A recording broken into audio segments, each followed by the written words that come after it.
میں تبلیغی جماعت سے بڑی محبت کرتا ہوں، آپ کو پتہ ہے، جہاں پہ علمی اختلاف ہے میں ضرور ریکارڈ کروں گا۔ مولانا طارق جمیل صاحب حفظہ اللہ تعالیٰ کے سامنے بھی سارا مقدمہ رکھا ہے، وہ بھی مانتے ہیں، لیکن ان بیچاروں کا جتنا زور چلتا ہے اتنی بات کر سکتے ہیں۔ تو یہ فضائل اعمال میں لکھا ہوا ہے میرے بھائی کہ ایک بزرگ تھے روزانہ ایک قرآن پڑھتے تھے، ایک اور بزرگ کا لکھا ساتھ کہ وہ 3 قرآن روزانہ پڑھتے تھے، پھر آگے کیا کہتے ہیں 8 قرآن بھی روزانہ پڑھتے تھے۔ یہ بابوں کا تعارف ہے قرآن کے حوالے سے، اور ایک کتابوں کا تعارف ہے۔ سر جامعہ ترمذی میں حدیث موجود ہے، اللہ کے محبوب صلی اللہ علیہ وآلہ وسلم نے فرمایا جس شخص نے 3 دن سے کم میں قرآن کمپلیٹ کیا، مکمل کیا، اس نے قرآن کے فہم میں سے کچھ بھی حاصل نہیں کیا۔ یہ ان کو کہہ رہے ہیں جن کو عربی آتی تھی، تو آنو تو عربی آندھی بھی کوئی نہیں۔ جن کو عربی آتی ہے ان کو کہا جا رہا ہے 3 دن سے کم میں قرآن مکمل کیا تو فہم اس کا حاصل ہی نہ کیا۔ تو یہ جو 8 قرآن روزانہ کر رہے ہیں یہ کس سنت پہ عمل کر رہے ہیں؟ اپنی وشفل تھنکنگز میں سرگرداں ہیں۔ اور اس سے بھی مزے کی بات صحیح مسلم میں حدیث ہے، نبی علیہ السلام نے صحابہ کرام سے فرمایا، یہ حدیث بخاری میں بھی ہے لیکن مسلم میں ڈیٹیل ہے، بخاری مسلم دونوں میں ہے، کہ بھلا بتاؤ تم میں سے کسی شخص کی استطاعت ہے کہ وہ ایک رات میں 1/3 قرآن پڑھ لے، یعنی 10 پارے، آج کی ڈیٹ میں پارے اس زمانے میں تو نہیں تھے۔ تو صحابہ کرام نے کہا کہ یا رسول اللہ کس کی استطاعت ہوگی کہ وہ رات میں 1/3 قرآن پڑھ لے؟ ہائے ہائے ہائے ہائے ہائے،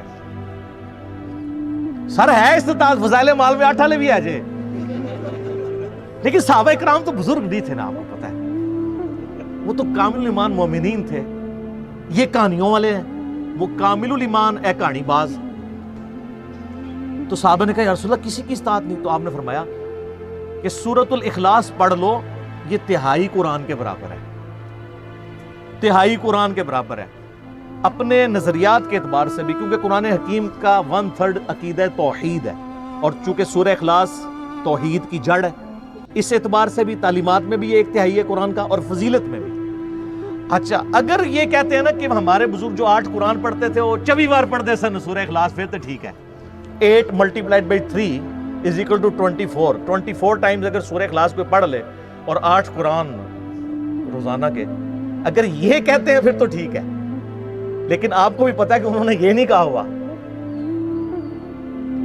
کیونکہ اس پہ پوری رات ایک ٹانگ پہ کھڑا نہیں ہونا پڑتا۔ سورہ اخلاص اگر کسی نے پڑھنی ہے 3 دفعہ کتنا ٹائم لگتا ہے؟ میں گھر آنے لگا تو میرا بچہ مجھے کہتا ہے احمد، کہتا ہے بابا یہ باقی باتیں تو ٹھیک تھی، ایک بندہ روزانہ 3-8 قرآن کیسے پڑھ سکتا ہے؟ تو میں نے کہا بیٹا یہ کہانی تھی، اس کو چھوڑ دو، باقی باتیں لے لو۔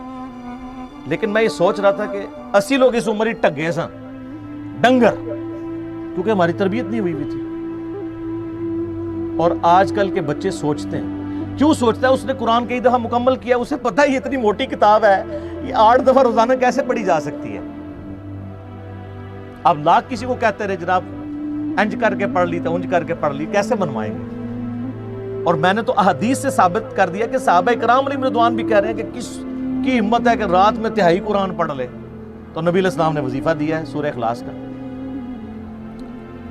تو ہم تو یعنی یہ ساری مثالیں آپ کے سامنے اس لیے رکھتے ہیں کہ آپ کم از کم مرنے سے پہلے اے مسلمان کر لے اس پہ غور، کتابوں کا خدا اور ہے، بابوں کا خدا اور۔